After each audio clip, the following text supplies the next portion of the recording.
to that. But let's start from the beginning. You're living now in Colorado, but where did you grow up, and what kind of a childhood did you have? I grew up on the coast of Maine, in mid-coast Maine. I was born in 1970 to a family of shipbuilders. And, I always find comparisons difficult. I believe that my experience is not, dramatically different from many of my peers and contemporaries. My, parents divorced when I was 8. I'm the oldest sibling of 6, and I had the same, opportunities that many folks had where I grew up, and by and large, it was a pretty idyllic lifestyle. And then you decided to go into the Army when you got out of high school? Yes, I would like to say that there was some kind of profound event, or I had some type of epiphany, but the truth of the matter is, I was like most 17-year-old young men who didn't really have a lot of direction or hadn't found my passion yet. And 2 of my friends from high school had enlisted, and with not a whole lot more depth of foresight and thought, I jumped in and joined them. Well, you were there for 24 years, so it was a decision that probably suited you.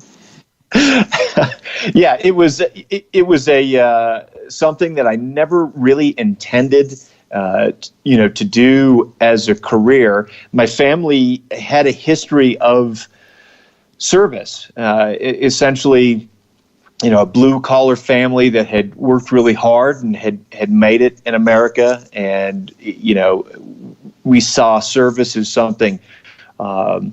As something of an obligation, but it was typically a 4-year stint and then back to the private sector. For me, it, transitioned in from being, about the lowest rank you could come into the Army or any of the services as, for that matter. Then, and against all odds, moving up into the officer corps and retiring as a lieutenant colonel. So as a 24-year Army veteran, you served in the Infantry and Army Special Operations Forces and won a Purple Heart and 2 Bronze Stars. And Alexandra and I were just wowed by that. And sorry, we don't know. We should know exactly what each one of these means. But how did you win them? What did each one of them mean? What did you do to win them? Give us some story here. Yeah, so the Purple Heart isn't so much winning it as being awarded it for probably being the slowest guy on the team. So that came from a roadside bomb in Iraq in 2005, where I was in a vehicle, a gun truck, and we were struck directly by an improvised explosive device and was concussed and suffered my first spinal injury at that time. The Bronze Stars were more cumulative for actions in combat over extended periods of time, and I served overseas in combat, principally in Iraq and some time in Afghanistan throughout the 2000s, prior to retiring in 2014. So you had some pretty intense injuries in the Army, and they told you that you would never be able to run again, right? Yeah, following my second spinal surgery, Dotsie, in 2011, this really bright young neurosurgeon who'd been working with me gave me his honest assessment that the damage that I had accrued, if you will, was able to be repaired to give me, a good quality of life. But having worked in a couple of elite units in the United States Army, what I was accustomed to be able to do and took for granted, frankly, I was not going to be able to do, or would be very unlikely. You were a runner already? Yeah, not so much in the capacity that I am now, Alexandra. My focus was my job, which was exceedingly intensive, vis-a-vis the requirements physically. Running strength, endurance, athletics. Those are things I did for decades. It was certainly something that was important to me, but not in the way that I do it now. Well, as Alexandra likes to mention, I like to go a little bit deep. I'm fascinated by, could you take us through that moment of the roadside bomb? Where were you? Were you on foot? Were you in a tank? How many people were with you? What were you seeing? What were you doing? Like, I mean, I don't want to experience it, but I would like to experience your story about it and what you were feeling and how, if you were frightened before. Did you know something what might happen? Things like that. Yeah, I know. I remember it. I remember it very clearly. So I was in the back seat behind the driver in a gun truck.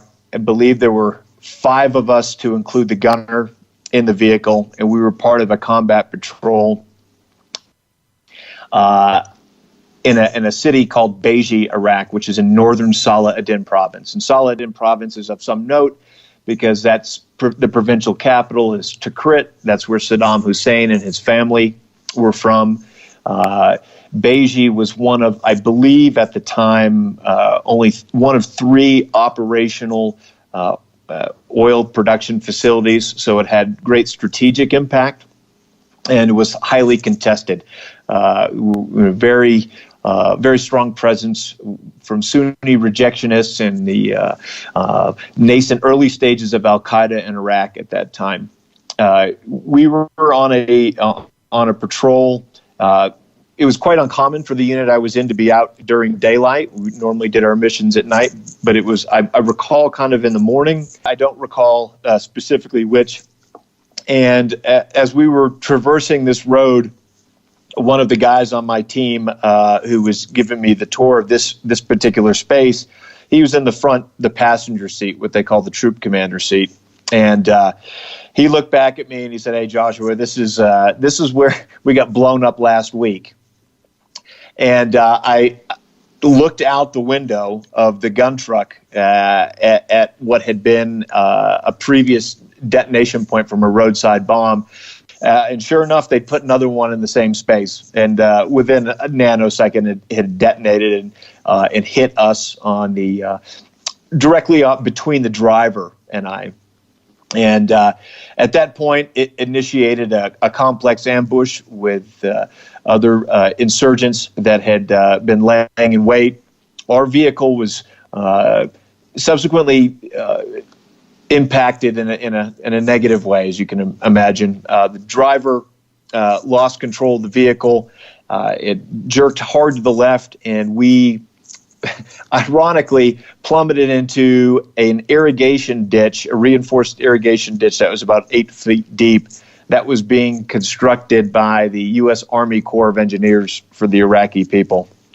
I was subsequently thrown from my seat behind the driver in between the 2 front seats, where my head struck the communication systems, SATCOM and FM and UHF, VHF radio systems. And that's where I sustained my initial spinal injury. And you were in several explosions over the course of your career, which ended up in 2 spinal surgeries. Yes, ma'am. Four times. Four explosions. You had 2 surgeries, and then what happened after your surgeries? Were you out of the Army already when you had those surgeries? No, I was in the service at the time. The first was in the mid 2000s, and the last of which was on 2011. Okay. So I didn't retire until 2014. So thank you so much for tuning in today. If we helped you in any way, then click the subscribe button and let's keep hanging out together. We have so much more to share with you. And if you need more information on actually making the switch for good, please visit us at switchforgood.org for loads of info. And you can subscribe to our mailing list where you will receive all sorts of super cool gifts, discount codes to our very fave dairy-free products, and a lifetime of powerful health tips. So join us on the journey to switch for good. This is the future.